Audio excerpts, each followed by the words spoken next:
My car makes a weird noise, but only when I'm not listening for it. The engine light came on, but I ignored it, and now the car won't start.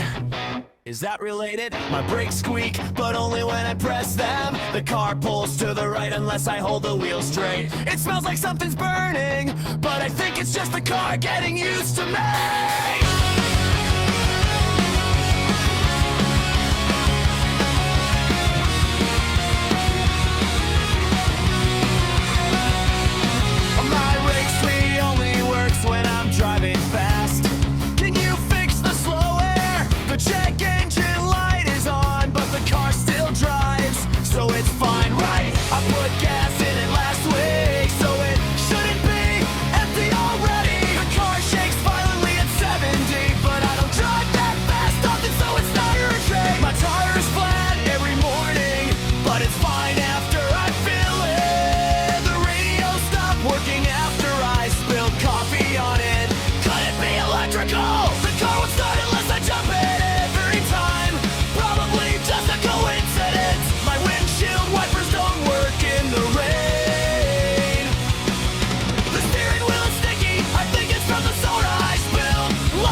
Knocking noise.